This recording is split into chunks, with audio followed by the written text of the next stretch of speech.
Hey, I'm Mike Matthews, and thank you for joining me today for another episode of Muscle for Life. In this episode, I interviewed Baxter Norton on how to build a beach-ready bikini body. Now, what do I mean by that? Well, how to get the type of physique that a bikini competitor has. Maybe not as jacked or as lean as a bikini competitor on stage, but how to get that type of body. And Holly is someone to speak to about that because, well, she is a bikini competitor. And so in this episode, she talks about the most important muscle groups to train and how to set up your training in terms of split, intensity, volume, to add the right amounts of muscle to the right places on your body. And if you are a woman who is never going to step on stage as a bikini or physique competitor, then this episode is for you. It's specifically for you, actually, because most of the women listening to my show don't want to compete, but they would like to look maybe something like how some of the bikini competitors in particular look. And so if you've ever wondered how to get that type of look, then this episode is for you. And if you are not familiar with Holly, she is an educator, coach, nutritionist, and accredited practicing dietitian with a master's in dietetics. And she has also achieved quite a bit of competitive success in fitness. She is a two-time world-level champion fitness model in the Natural Universe and Natural Olympia federations, and she has a pro status with the WBFF. She has also won various bodybuilding competitions in the IFBB, OCB, and others. And she is the co-founder of Carbon Diet Coach, as well as Team Biolayne with her husband, Layne Norton. Before we sink our teeth into it, one of the easiest ways to increase muscle and strength gain is to eat enough protein and to eat enough high-quality protein. Now, you can do that with food, of course. You can get all of the protein you need from food, but many people supplement with whey protein because it is convenient and it's tasty, and that makes it easier to just eat enough protein. And it's also rich in essential amino acids, which are crucial for muscle building, and it's digested well, it's absorbed well.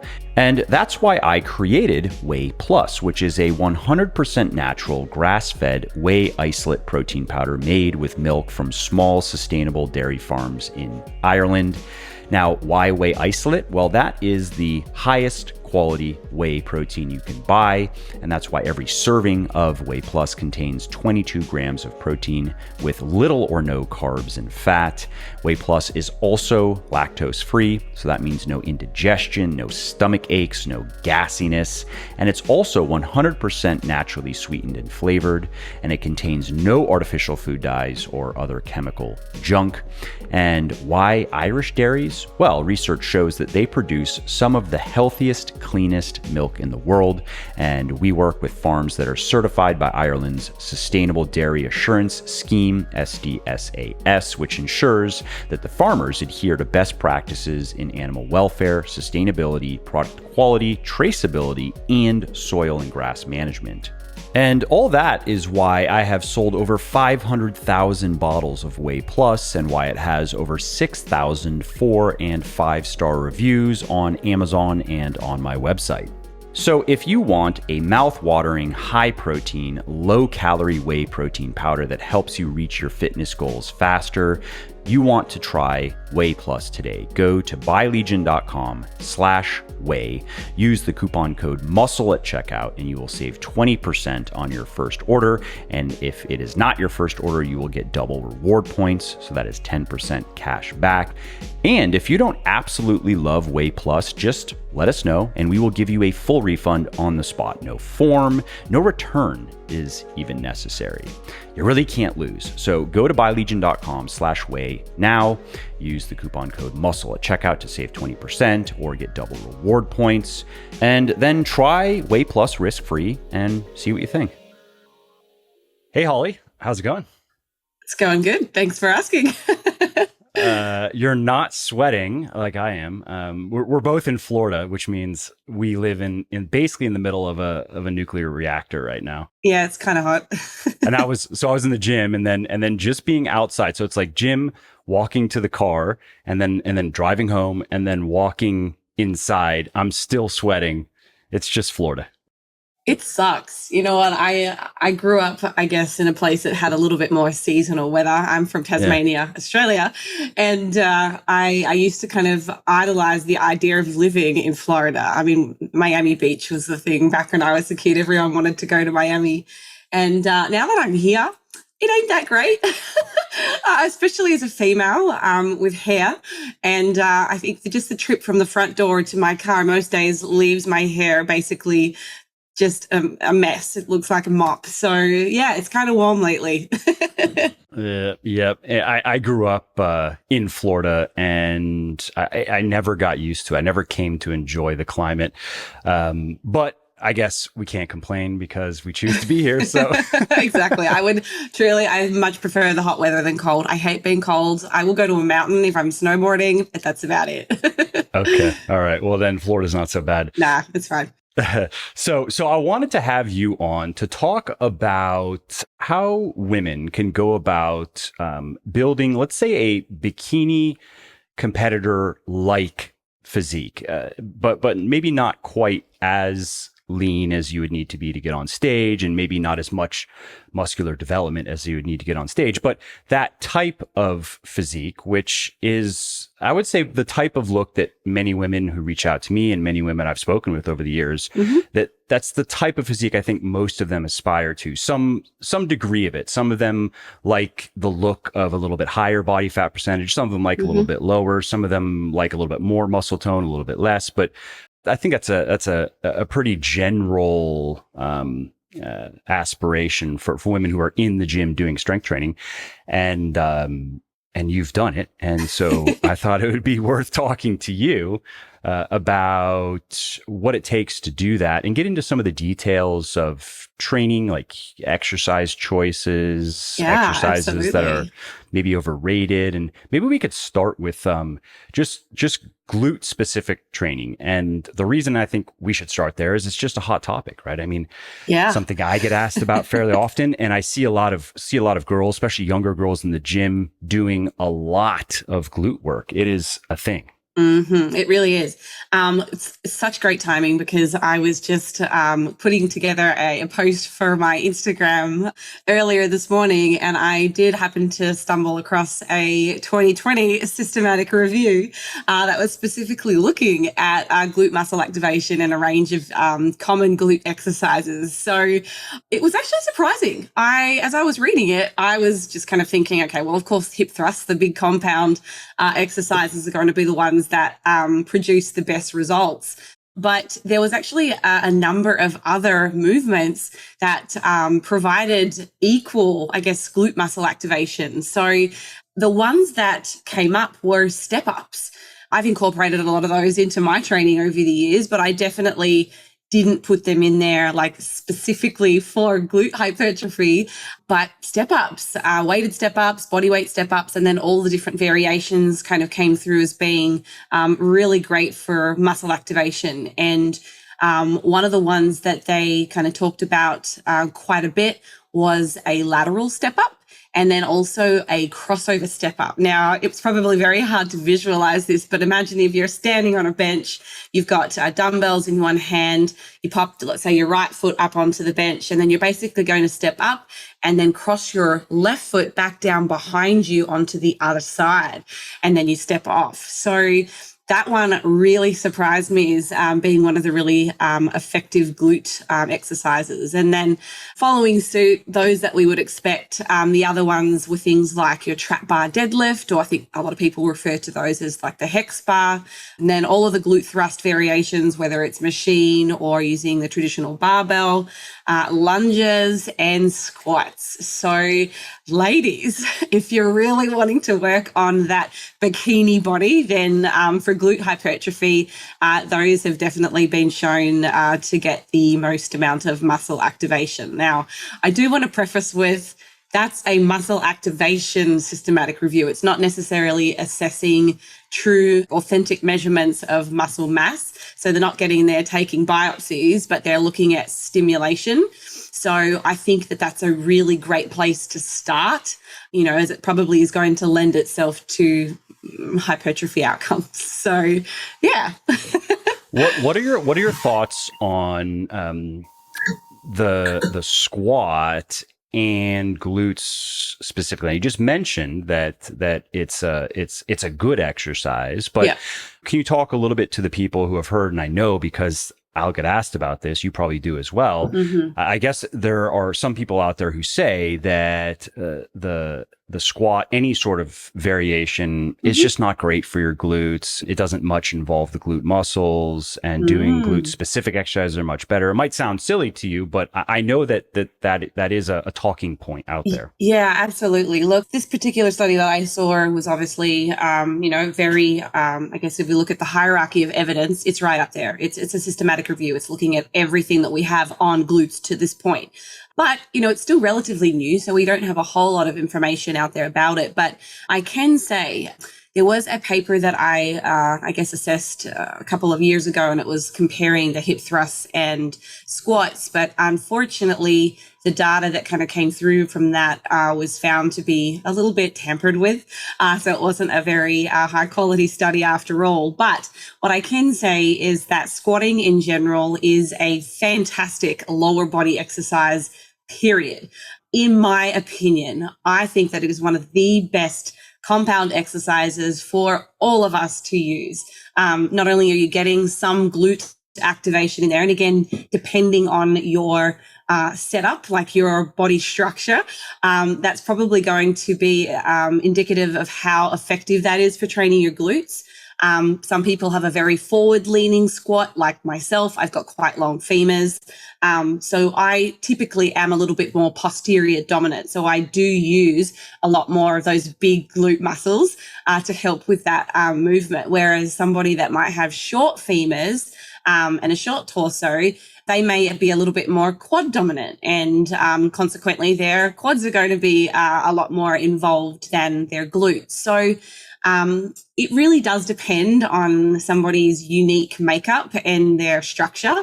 But as a general rule, I think that is one of the best exercises that you can do just for helping develop your strength and building muscle overall, because it is such a full body exercise. I know for me, like after I've done my first, 3 or 4 sets of squats, like I'm tanked, and it's already been 45 minutes between my warm up sets, my squat, like working sets.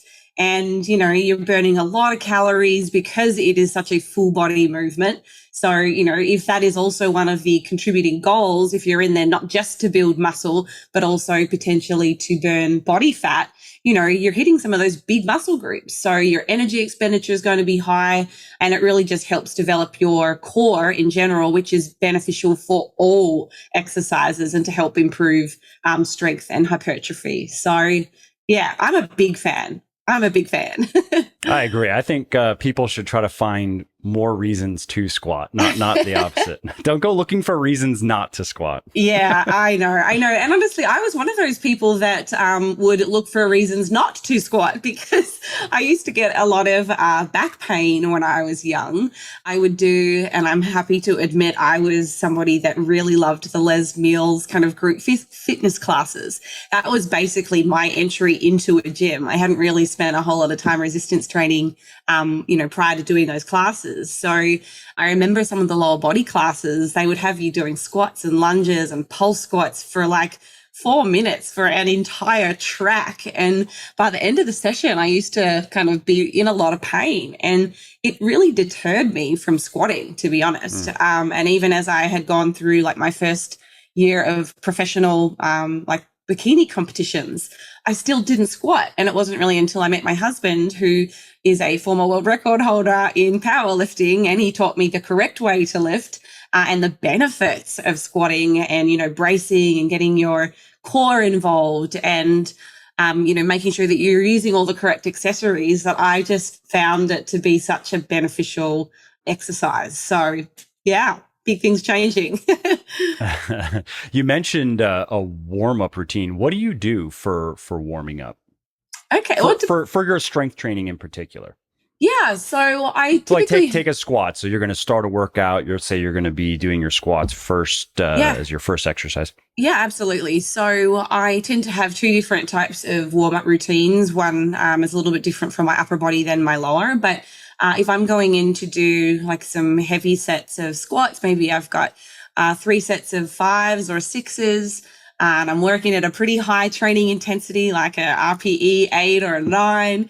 I'm going to be doing some kind of warm-up and mobility for at least 15 minutes. So I'll usually do a quick, brisk 5-minute walk on the treadmill just to kind of get the blood flowing, getting the blood into the tissues and also just heating up your body.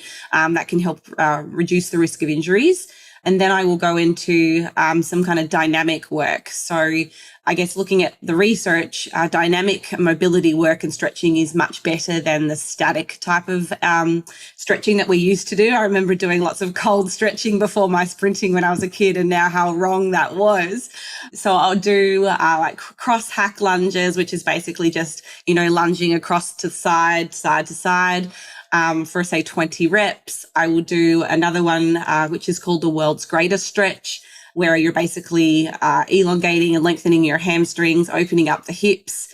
And then there's also a little bit of a rotation in the upper body where you kind of reach your arm up to the ceiling and look up at your arm. So you're getting some spinal movement through there. And then a couple of different banded exercises as well. So I'll warm up my glutes with my glute bands, and then also just some hip mobility, which I'm not even going to try and put names to some of these exercises. You just have to kind of look at them. But they're just really good for kind of warming up, all of the joints that are involved in squatting. And you do want to do that because you're about to take on some pretty heavy loads. So it's important to make sure that, all of those muscles are kind of firing and prepared. And has your warm-up routine always been that involved, or was there a time when you had a simpler warm-up routine and then it became more extensive, but then you stuck with it because you found it more effective, Yeah, absolutely. So I can tell you now, I probably never used to stretch when I'd go to the gym. This is pre actually learning how to correctly squat. And just for those that don't know, I have done probably 3 or 4 powerlifting meets now. So I'm still, I'm definitely not a very great powerlifter. My limbs and dimensions are not cut out for it. But it's a fun. My legs sport. Are too long for squatting. My arms are too long for benching. Oh, really? those then they kind of offset each other to make me a mediocre deadlifter. And right.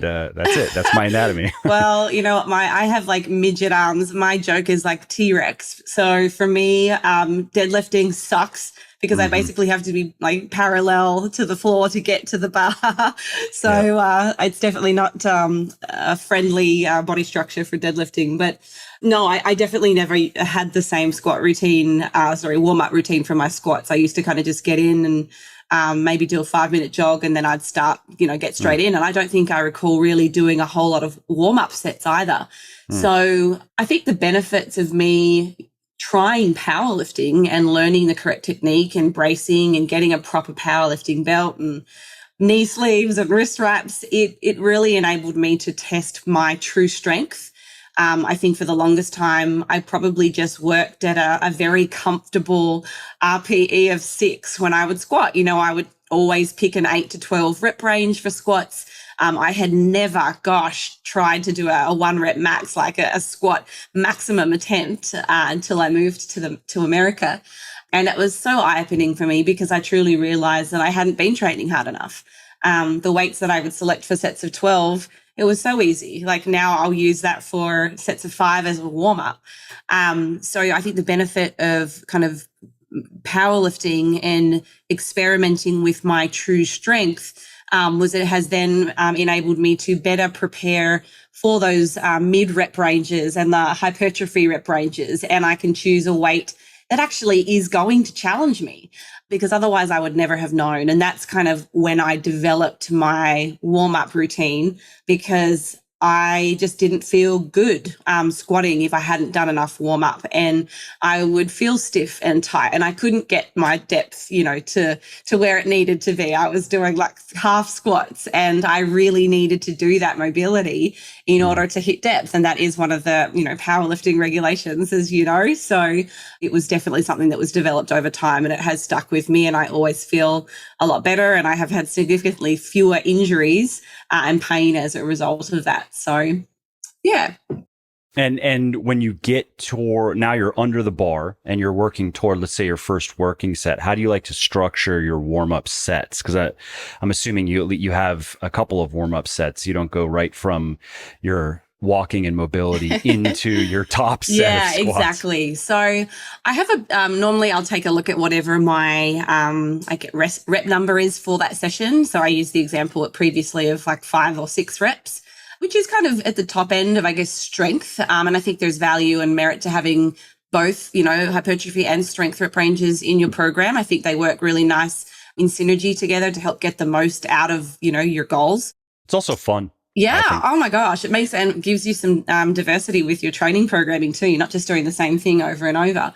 So I will usually do about 4 warm-up sets. And the first one is honestly just with the bar. It's just kind of thinking about and visualizing the technique that I'm going to be doing, making sure that, I'm getting my deep breath, that I'm filling out my, my belly into my belt, making sure that my technique is on point. And then I usually do an attempt that's probably at 60% of my 1 rep max, and I might jump to 75% of what I know my 1 rep max is.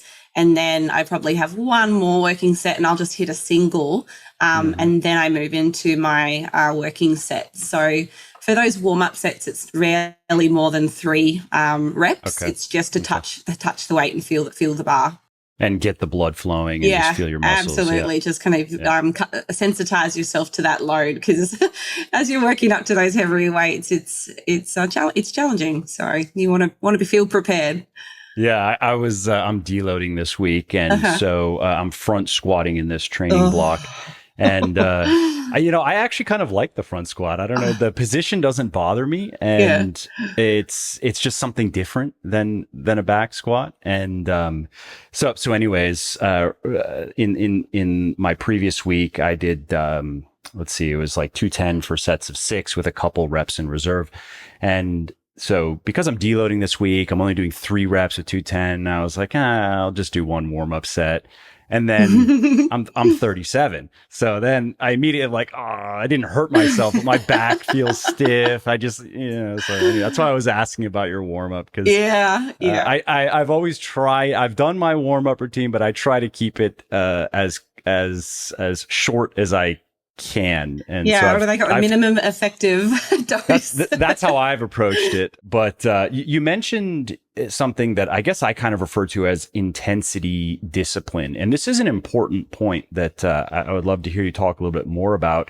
And that is that point of ensuring that you are working hard enough in your working sets. And as you know, especially as you become a more experienced weightlifter and the weights start getting heavier, and it starts getting important to not push yourself to muscular failure on a squat, on a deadlift, on a bench press. There are many exercises where it's just not a great idea to push yourself that hard. And so, and I've experienced this myself. I don't know if you have, but then what has happened to me is, and I'd say taken corrective actions over the last 6 months or so, but I noticed that when I was finishing a set with just about any exercise, and I was thinking like, all right, I probably have 1 or 2 good reps left. And that's an appropriate place to end, let's say a compound exercise, because I don't want to push much further than that.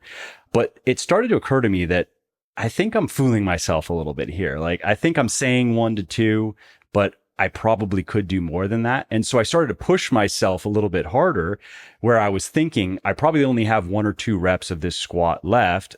All right, I have the bars in place. I'm going to do 2, and the bar's still moving pretty quickly. And I actually had another 2 after that. Wow. And I mean, that's just, I mean, it's a mistake, but I'm sharing it because I think it's something. I was curious if you've experienced that and what you do to I would say, just keep your perception of effort calibrated to reality, you know?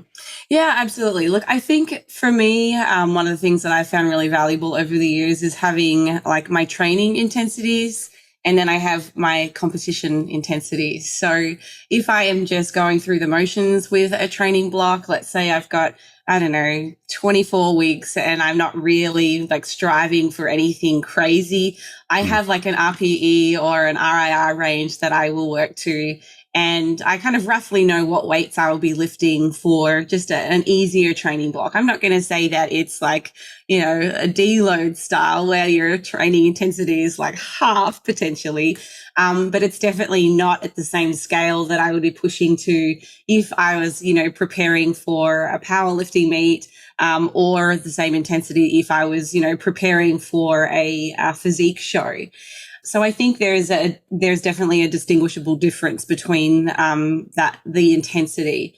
But, you know, I think if you are somebody that is just training to maintain your body composition and you're not really striving for, you know, any extra, then what you described where, you know, you're kind of still able to perform a couple of extra reps, it's not necessarily the worst thing, because we know, based on all of the research, it is still very effective for you to continue training anywhere at like from 60% of your 1 rep max and up for your certain muscle groups. So I don't see it as a problem if you are taking it a little bit easier. But if you're somebody that is training with the intent of adding muscle and building size, and you have hit a bit of a plateau and you're not making, you know, gains like you are hoping for, then it's probably time to really have a bit of a reality check and, you know, test those training intensities and can you do more? And I can say that was how I used to train when I was in my early 20s. I kind of just picked up the same weights for months and months and months on end and never really tried to make any advances. And yeah, it was kind of frustrating to look back and go, wow, I wasted so many months or years in the gym not progressing because I just never pushed myself quite hard enough. And like I said before, I think the key thing or turning point for me in discovering what I could do was when I went through a powerlifting training block and was getting on a platform. Like that really took me to a new place. And I can also say similar things have happened when I did prepare for a bodybuilding show. Just the different work ethic that is required to get there. And we were kind of talking about, you know, the desire for a bikini body. You know, the people that you see at the top, they are working so incredibly hard. It's crazy. And I think for the average person who's just looking to improve their body composition, I don't think you need to work that hard. But, you know, it's kind of like everything in moderation. It's great to train to, you know, failure sometimes. It's probably okay to train to technical failure sometimes, but training to absolute failure where it's complete breakdown of technique and you're really stressing your central nervous system, that's probably not something that you want to do all that often unless it is, you know, in the lead up or preparation for something like a powerlifting meet. So yeah, I think there's merit to, you know, having push phases and then kind of just coasting phases. And it all does come back to what your ultimate goals are too when, you know, you're going into the gym. Yeah, something that that has helped me in this regard is every few months I do some AMRAP, so as many reps as possible. Yeah, I'll just do one set, and I'll do more in the workout. But you know, I'll warm up in my first set, my top set, on that squat or that deadlift or bench press or overhead press. It's usually just the big exercises. Yep. It'll be an AMRAP. And that's where I'm also mentally prepared to, I'm going to push myself. I'm not going to go to absolute failure, but, I'm also going to pay attention to bar speed. And that has helped me to just understand that regardless of how that rep felt, if that bar didn't slow down at all, or if it did slow down, I wasn't aware of it. If it moved quickly, I can keep going.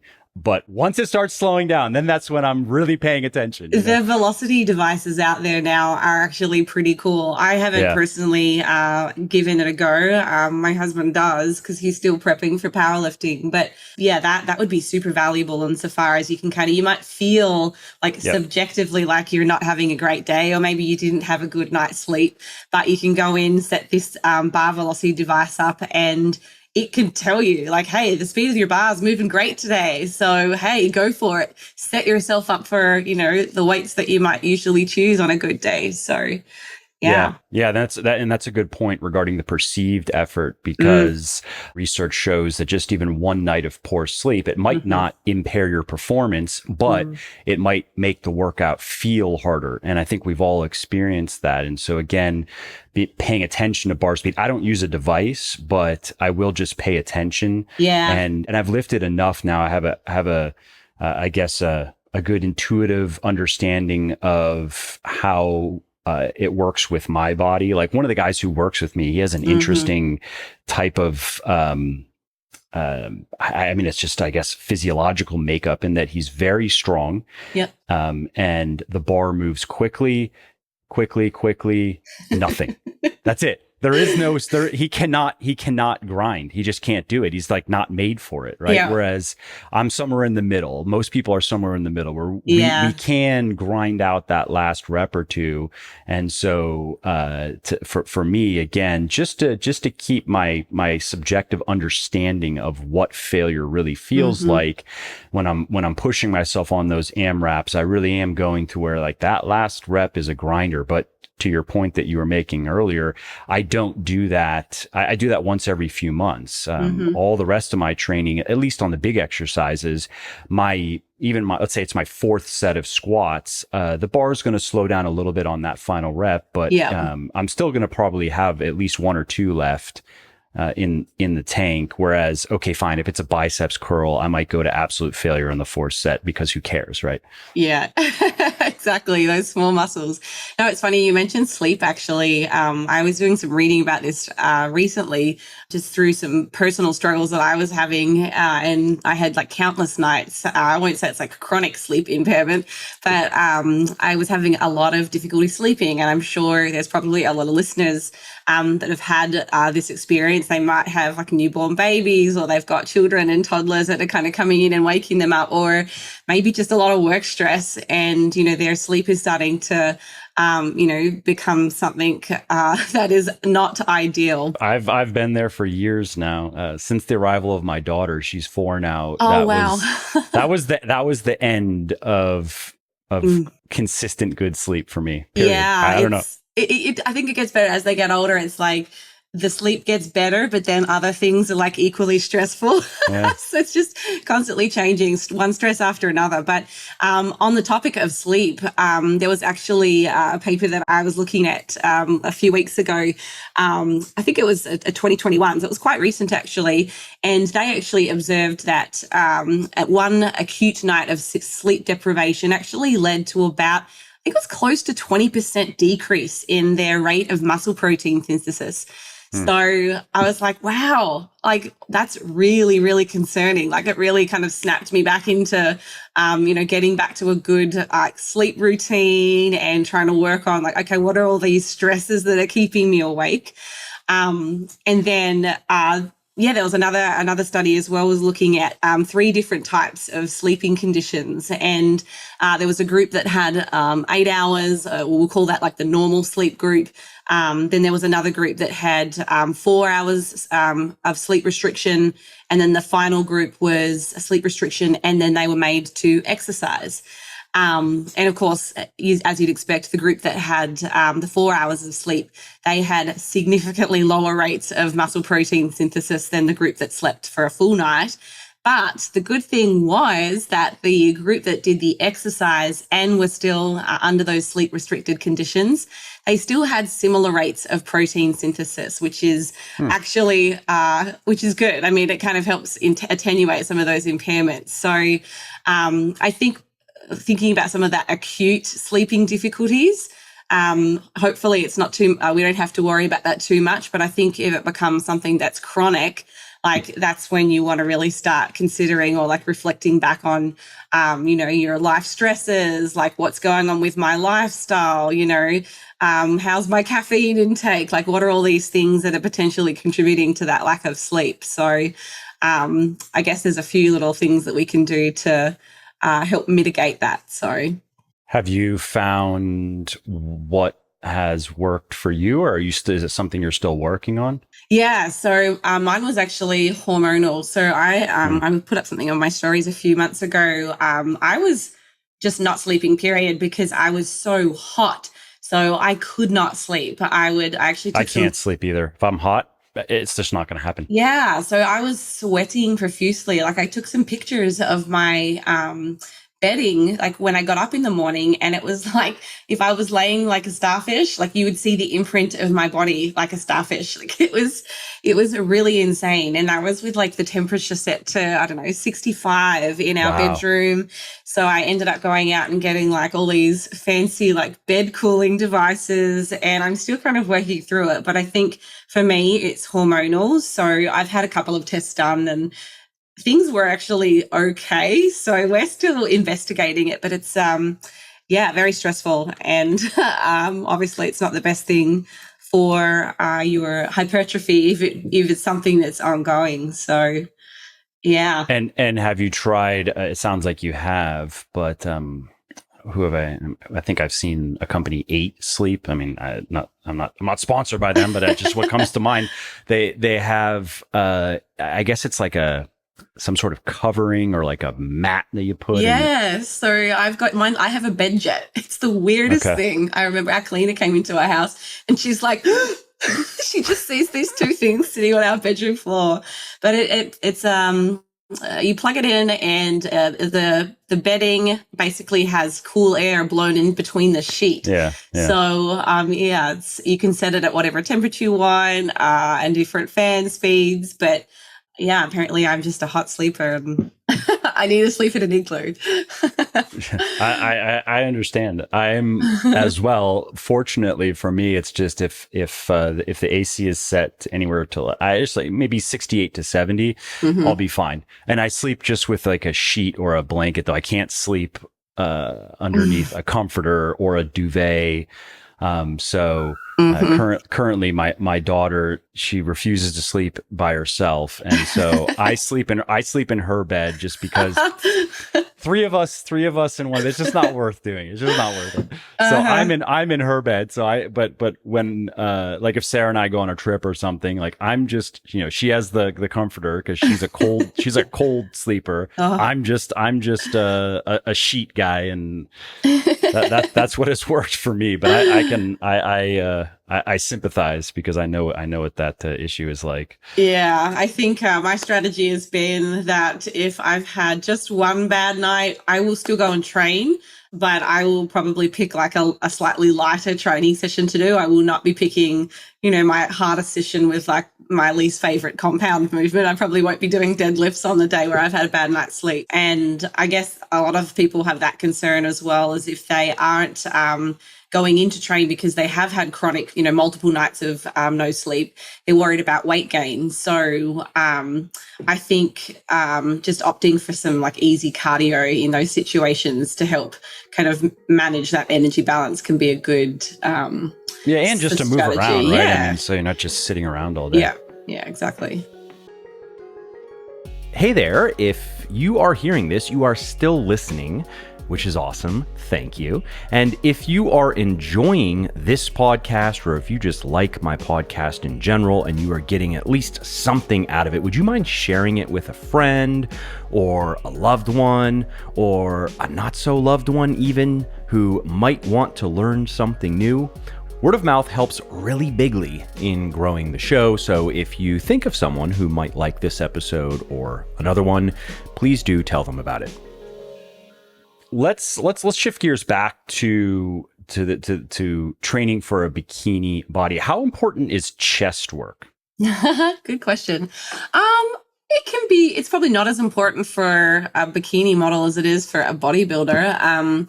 There's definitely still value in incorporating some. I guess a lot of the exercises that I do are kind of chest and some shoulder work. And, having that nice capped shoulder is incredibly important. So I do a lot of crossover exercises that will target both my chest and my shoulders. But if you had what are some of the exercises that you like to do? What do I do? Floor presses, dumbbell floor presses is a favorite of mine. I'll do just a regular incline alternating dumbbell presses. I also really love barbell press just from doing powerlifting. So I still do incorporate, I guess, a mixed rep range for just a barbell bench press.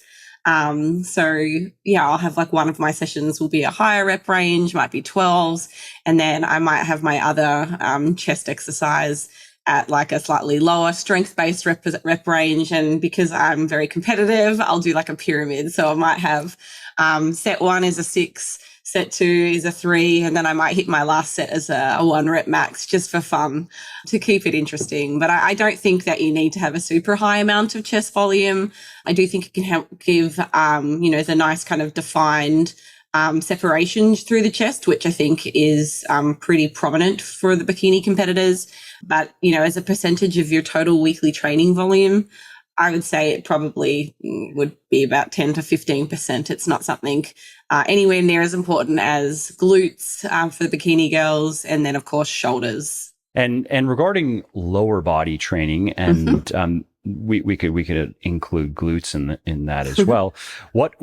How do you like to think about volume, and what would be your recommendations for volume for women who are in different places in terms of their fitness? And the reason I ask that is, again, what I see in the gym is I see quite a few younger girls doing a lot of lower body volume. I mean, it must be 30 plus hard sets for their lower body per week. And wow. those are not all squats and very difficult exercises, but I'm in there 5 days a week at the same time every day. So you start seeing you start seeing the same people, and it's like, wow, she does lower body every single day, and 45 minutes of her workout is lower body. Yeah. So I'll tread carefully here because I definitely have had many programs specifically with the intention of really fast tracking my lower body growth, and it's been in my mid year or mid season between competitions. So if we are to look at, I guess, the general consensus of research and what is deemed, I guess, an effective training set or weekly training volume per muscle group, it tends to be somewhere between 10 to 15 sets. And that is going to be an effective training or a set number for most people. One of the studies that I'm thinking of is a study by Brad Schoenfeld. It was from 2017. And that was a meta-analysis, and that looked at, I think there were 15 studies that were included in that. And they found that 10 sets led to the greatest outcomes on muscle gain. 5 to 9 was slightly less, but it was better than 5. So I think the point of that story is that, 10 sets in that particular meta-analysis seemed to deliver the best outcomes. And sorry if I missed this because Zoom went a little bit wonky on me, but what's the time frame that we're looking at here? So 10 per week. Yeah. Okay. Weekly. You might have mentioned that, but again, Zoom that's okay. I probably missed it. So yeah, that's 10 to 15 sets per week per muscle group. Yep. There was another paper that came out shortly after in 2018, and they actually found they had, I guess, increasing training volumes, and they were also looking at hypertrophy outcomes, and they had the upper end of that. So 15 sets actually was kind of the limit. And then any sets thereafter, we started to see a bit of a tapering effect in hypertrophy. And part of that, I think, is due to the study populations as well. If we look at that particular study, they were looking at untrained athletes. So I think, if we were to look at trained athletes, like at the professional level, and I'm talking like some of the bikini athletes that are, very experienced lifters, they probably have a slightly higher tolerance. If you're, training very frequently and you've developed, a lot of muscle mass, there's probably going to be greater stimulus required to elicit the same adaptation. So they're probably not going to get quite as much swelling and that acute inflammatory response from their training compared to somebody that is just starting out. If they were to hop straight into 15 sets, from having come from zero, they're going to be in a world of pain. So I think, these studies are really great to kind of point us in the right direction, and I think that's a really great number. But a lot of the time people will then ask, okay, so if 15 sets is a good number per muscle group, what about, exercises that target, two muscles? Like we were talking about squats before. So do we count that as glute? Do I get to count that? Yeah. Is that a glute? Is it just a quad? Is it a hamstring? And I think that it's worthwhile incorporating movements that are specific and isolated to certain muscle groups that you want to grow. And then you cannot, it's undeniable. You can't just pretend like those other movements aren't also working this muscle group. So I tend to kind of tack those on as like the extra volume. But I mean, that also requires a lot of knowledge around what movements are, working which muscle groups. So it can be very helpful, I think, to work with a professional to get a better idea about, what volume is appropriate over the course of a week. And when you're thinking about, I guess you could term it maybe direct versus indirect volume, yeah. maybe is a way that you could phrase that. Do you like to? So we can use glutes again as an example. If you're going to call it 15 to maybe 20 hard sets for your glutes in a week, let's say, do you pay attention to? Are you deliberately programming? All right, I want half of these to be direct, or meaning like a hip thrust or some of these other exercises you mentioned, or maybe even 2/3, and then the remaining indirect volume will come from my squats or some of these other movements? Yeah, that's a really good question. I think I tend to program a very specific amount of compound exercises that are direct. And then I will not, let's say I wanted to target my, we'll go with the glute theme. So or shoulders. You mentioned shoulders. Shoulders. Okay. Yeah. So I would probably have some more challenging muscle groups. So, not muscle groups, exercises that are heavier hitting, like an overhead press or a barbell shoulder press or something like that. And then I might also incorporate some, smaller isolation exercises that are like rear delt focused. So it might be something on the cables. It might be, something with dumbbells. They're just lower loads in general and higher rep ranges. So I tend to focus, I'll have a good percentage, which probably is about 50% of that volume coming from compound exercises, and then the remaining from smaller isolation exercises, which aren't as taxing on your central nervous system. But if you tried to do all 15 to 20 sets, like just compound, especially on those bigger muscle groups, your shoulders are no longer going to shoulder. That's what's going to happen. Yeah. That would be really challenging. Take like a barbell bench press, maybe a flat or any sort of, let's say, chest focused press. Would you then count, okay, that's some indirect volume, at least for front delts, for example? Mm-hmm. Yeah, absolutely. Yep. And a little bit of tricep as well. Sure. Yep. Yep. Mm-hmm. For sure. Yep. Yep. So that makes sense. So you're again prioritizing your compound lifts and then looking at, okay, what else do I want to do in this training block? Yeah. And then using isolation exercises to bring that volume up to where it needs to be. Yeah, I'll actually go through, like as an example, when I'm building out a training program, I'm looking at, I'll like set up all of the different muscle groups. So we've got everything listed top to bottom. So it's like quads, hamstrings, glutes, calves and chest, back, shoulders, and then the different shoulder muscles. So I'll go through and kind of tick off as I'm creating the workouts which muscle groups they are targeting. And then at the end of that like weekly training block, I'll be able to see, okay, how many sets have I actually done on each of these to kind of give me a good feel for what's the volume like per muscle.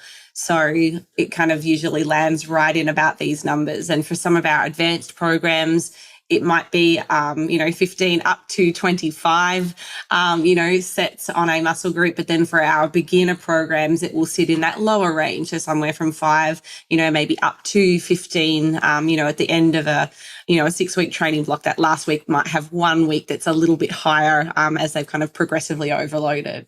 So, yeah, that makes sense. I do the same thing when I'm programming my own training, and then when I've created the different programs in my books and so forth, just do it in Excel, all the muscle groups, and just tallying up the volume just to make sure that I'm not accidentally making my program lopsided, Yeah, I've seen some interesting programs from people that have come across to work with us before. It's it's funny. Interesting, yeah.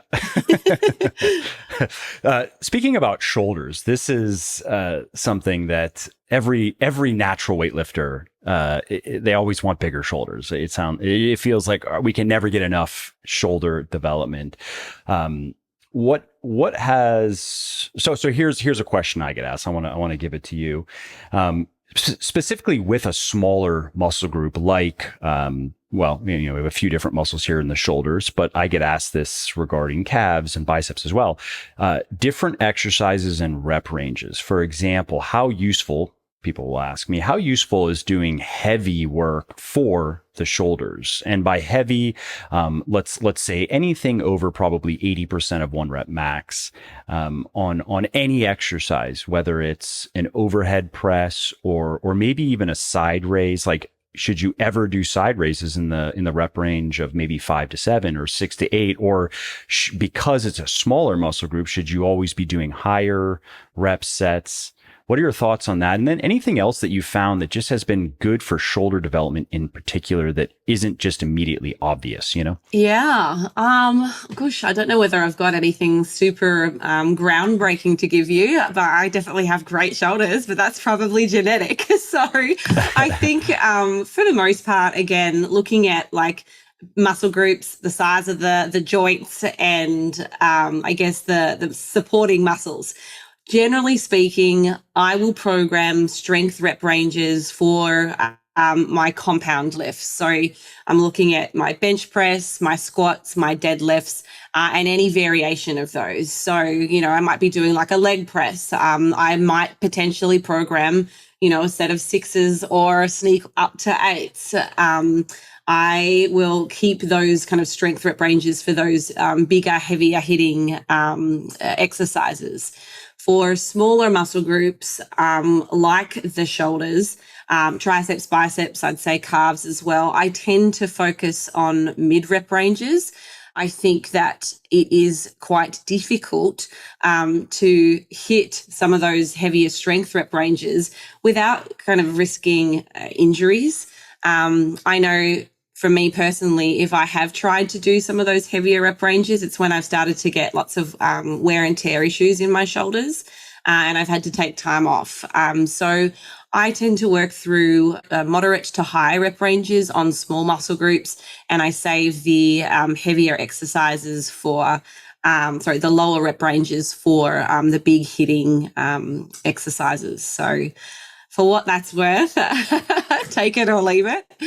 I was just curious. Yeah. I mean, I've experienced, my experience has been similar.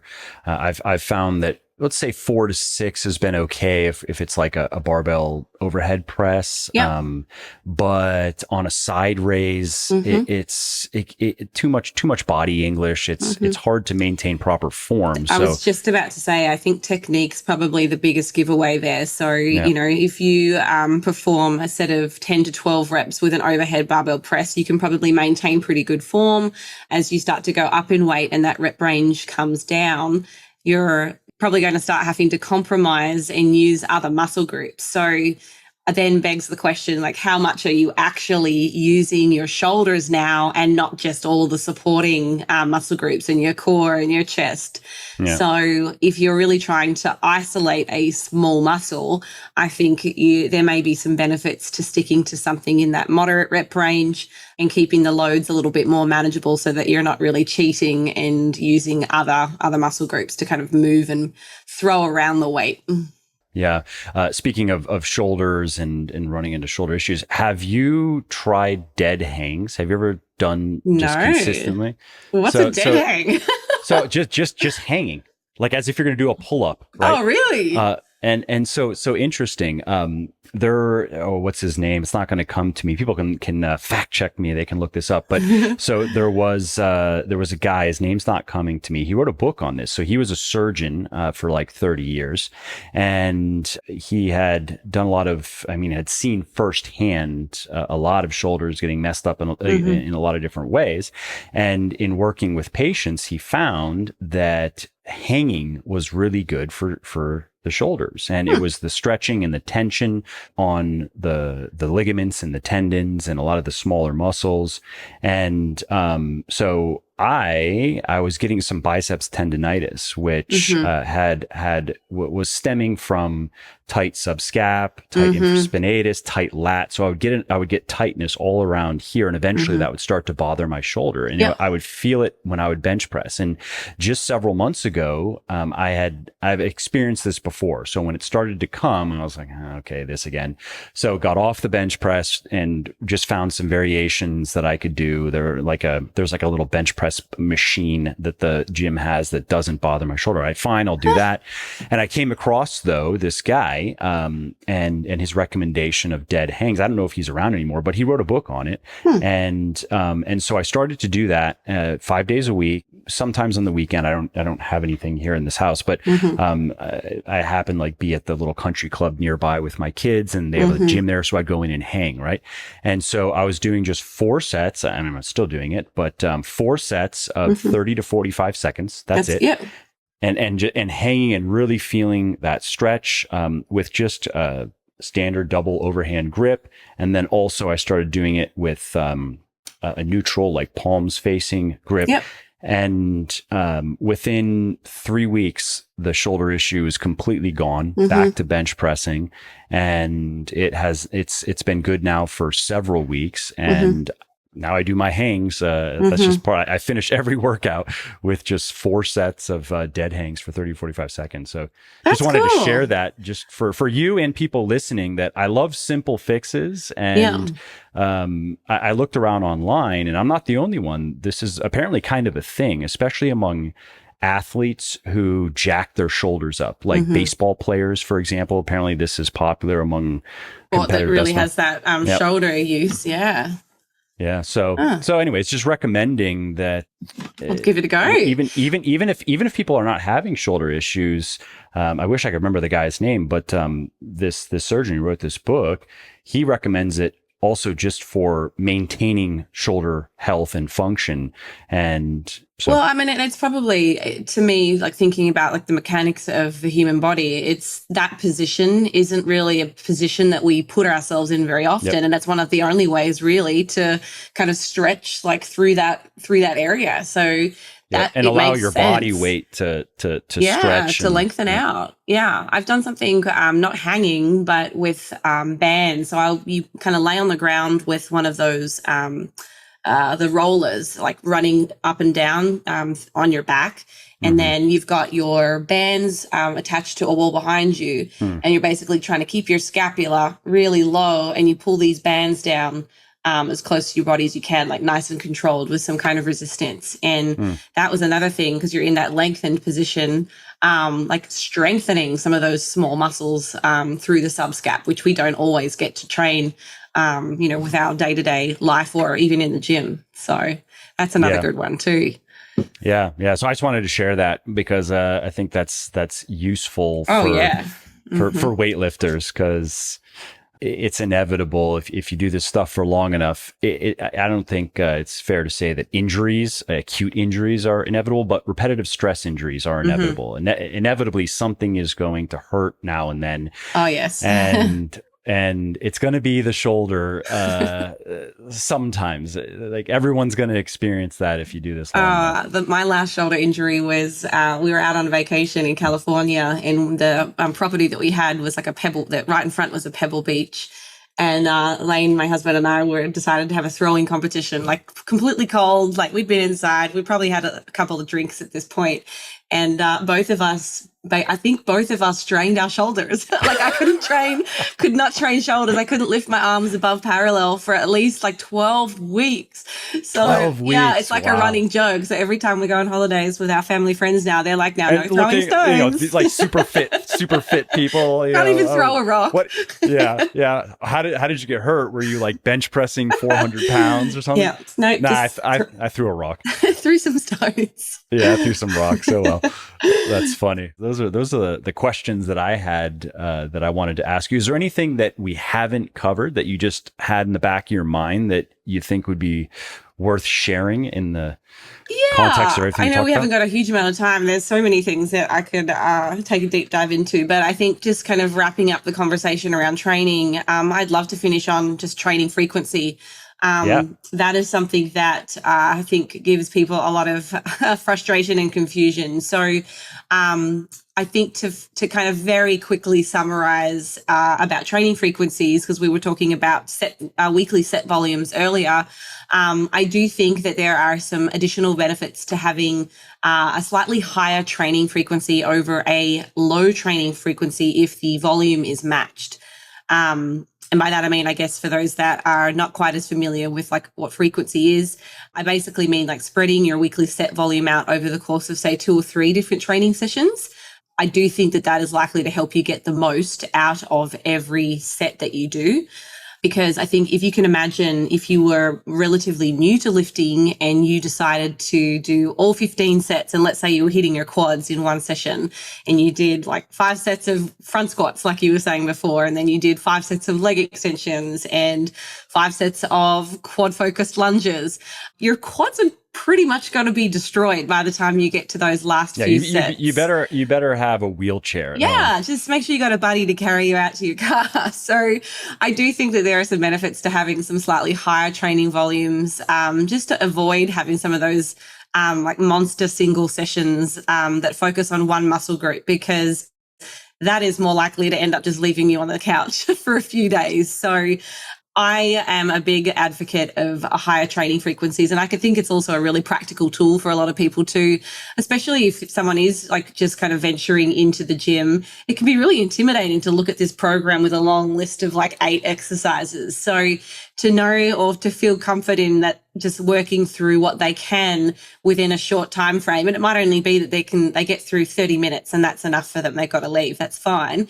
Coming back the next day, like finishing off that same muscle group, if it was a lower body program, might actually be beneficial. They might get more out of each of those individual sets and hopefully get better muscle hypertrophy outcomes. So yeah, we'll leave it at that. and just because you brought it up, I think we should also quickly comment though then on this idea of workout splits, because that question, at least when I get asked about frequency, it's usually also regarding a split. Okay, well, if I'm going to train, let's say, at least the major muscle groups that I'm most interested in developing, if I'm going to make sure I'm training those 2 or 3 times per week, what is the best split is usually the question that I'll get out. I hate that question. I know. But I understand why people are asking. It's not because they're stupid. It's actually a good question. No, it truly is. And I think there are so many ways to put together a really effective program. I don't think that there is a right or wrong way. Like we were talking about before, I think the most important thing is to make sure that your program is set up in a way that it is specific to meet your goals.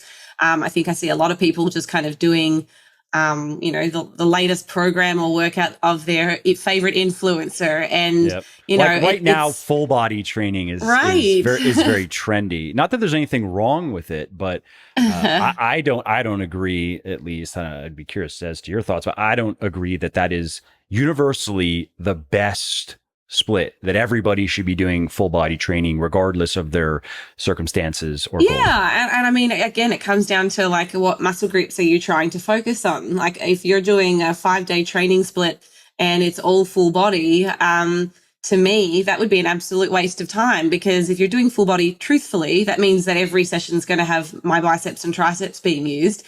I don't need to grow my biceps and triceps as much as I want to grow my glutes or my quads or, my hamstrings or my shoulders. So I do think that you have to get a little bit more specific with the muscle groups that you're wanting to target.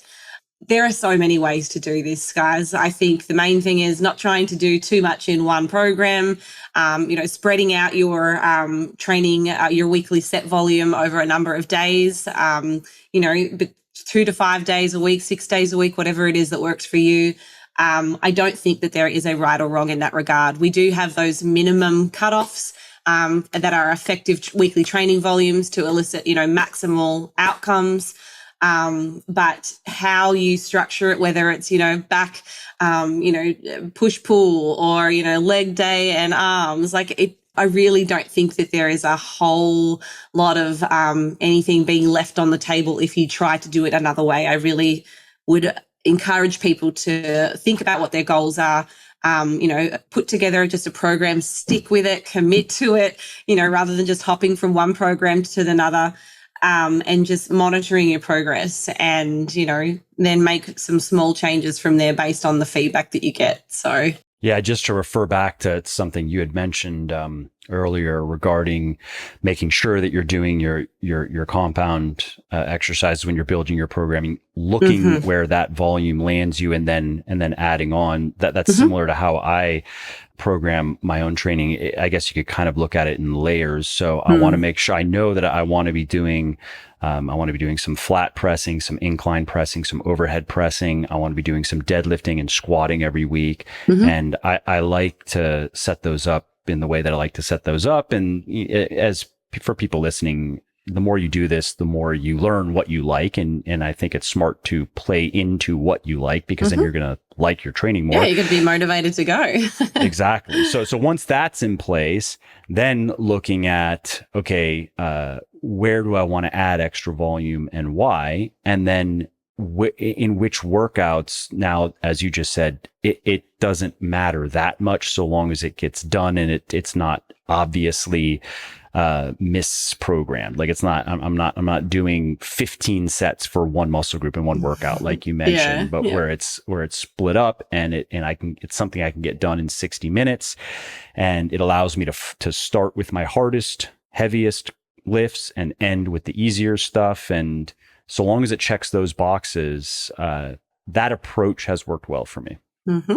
I would agree. And so it sounds like I'm just echoing what you said, but yes. Thanks again for taking the time to do this. And why don't we wrap up with where people can find you online, find your work, if there's anything in particular that you want people to know about? Yeah, absolutely. So we have a range of different programs, products, services, but everything, thankfully, can be found at the one place, and it is right in my Instagram handle. So my Instagram is Holly T. Baxter, and you can click that little link and it will bring up all of our workout programs. We have a brand new website launching this week and a brand new workout platform, which is awesome. Nice. We have a research review. We have a nutrition coaching app, supplements as well. So yeah, you can get all of that good stuff in our Instagram. Yeah. You and Layne stay busy. We do. Well, thanks again for doing this, Holly. This was great. No, I had a good time. Thank you so much for inviting me. Absolutely. Well, I hope you liked this episode. I hope you found it helpful. And if you did, subscribe to the show, because it makes sure that you don't miss new episodes. And it also helps me because it increases the rankings of the show a little bit, which of course then makes it a little bit more easily found by other people who may like it just as much as you. And if you didn't like something about this episode or about the show in general, or if you have ideas or suggestions or just feedback to share, shoot me me an email, mike@muscleforlife.com, muscleforlife.com, and let me know what I could do better, or just what your thoughts are about maybe what you'd like to see me do in the future. I read everything myself. I'm always looking for new ideas and constructive feedback. So thanks again for listening to this episode, and I hope to hear from you soon.